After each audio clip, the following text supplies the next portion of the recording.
Eleições 2022. Como presidenciáveis abordaram a educação na TV. Desde o início da campanha eleitoral, em 16 de agosto, 2 importantes eventos foram realizados em rede nacional de televisão com candidatos à presidência da República. Tanto na entrevista realizada no Jornal Nacional da Rede Globo, de 22 a 26 de agosto, como no debate transmitido na TV Bandeirantes, nesse domingo, 28/8, a educação esteve na pauta e foi alvo de promessas. Confira como os 4 candidatos à presidência da República, que lideram o ranking das intenções de voto, abordaram o tema da educação pública até agora. Lula. Luiz Inácio Lula da Silva, do PT, que lidera o ranking das pesquisas com 44% das intenções de voto, segundo a pesquisa IPEC, divulgada nesta segunda-feira, 29/8.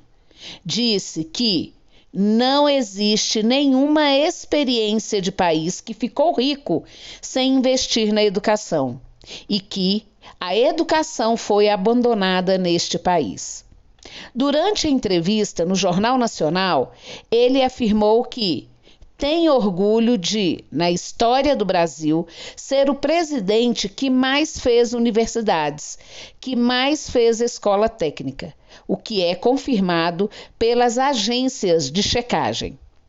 Ainda na entrevista, Lula disse que quando iniciou seu governo, havia 3,5 milhões de estudantes universitários.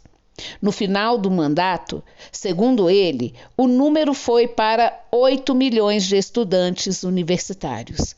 O crescimento realmente foi realizado, mas só atingiu a marca dos 8 milhões no último ano de governo da presidenta Dilma Rousseff, também do PT, em 2015. No debate transmitido pela TV Bandeirantes, Lula disse que é lamentável que o Ministério da Educação não tenha disponibilizado dados sobre o número exato de crianças com déficit na aprendizagem, após o início da pandemia da Covid-19. Sobre esse período, ele disse que existiram 2 tipos de estudantes. Nós temos aqueles que teve acesso a tablet, computador e que continuou estudando durante a pandemia. E nós temos aqueles mais pobres que não conseguiram acompanhar, ficaram sem ir para a aula. Para mudar o cenário imposto à educação pública do Brasil, Lula disse que, se eleito, no primeiro momento, convocará reunião com governadores e também com prefeitos das capitais para fazer um pacto e estabelecer uma verdadeira guerra contra o atraso educacional, gerado, segundo ele, pela pandemia, mas também pelo corte de dinheiro que houve na educação. Em sua fala, Lula disse que quintuplicou o orçamento da educação. As agências de checagem mostram que, em 2010, Lula havia triplicado o orçamento da educação em relação ao último ano da gestão Fernando Henrique Cardoso. Bolsonaro, do PL, perde para Lula nas pesquisas de intenção de voto para presidente da República nas eleições de 2022. Na pesquisa IPEC, ele aparece com 32%. No debate exibido pela TV Bandeirantes, o candidato não foi questionado sobre o tema e também não fez questão de encaixar a educação pública em suas respostas em assuntos transversais. Já na entrevista no Jornal Nacional, questionado sobre os escândalos no MEC, Bolsonaro disse que escolhia seus ministros a partir de critérios técnicos. As agências de checagem mostram que a declaração é falsa.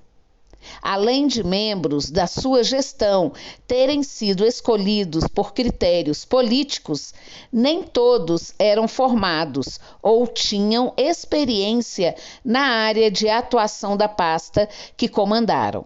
Apresenta a agência de checagem aos fatos.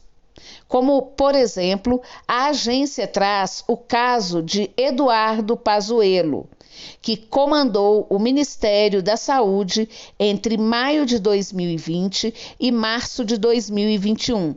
Era general do Exército e atuava na área logística. No governo de Jair Bolsonaro, o comando do Ministério da Educação passou por 5 nomes.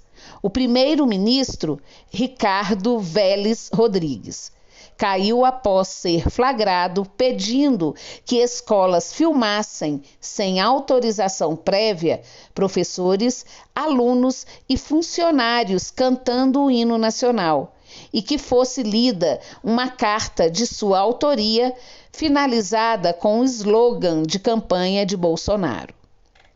O segundo ministro da pasta, Abraham Weintraub, saiu praticamente foragido do Brasil, após insultar ministros do STF.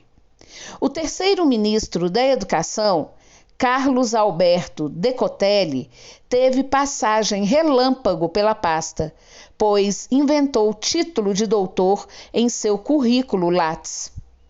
O quarto ministro da Educação, Milton Ribeiro, é citado no caso de corrupção que liberava verbas do Fundo Nacional de Desenvolvimento da Educação por meio de propinas, juntamente com os também pastores Arilton Moura e Gilmar Santos. O pagamento era feito até com barras de ouro. Sobre os recorrentes casos de corrupção no MEC, Bolsonaro disse: as pessoas se revelam quando chegam.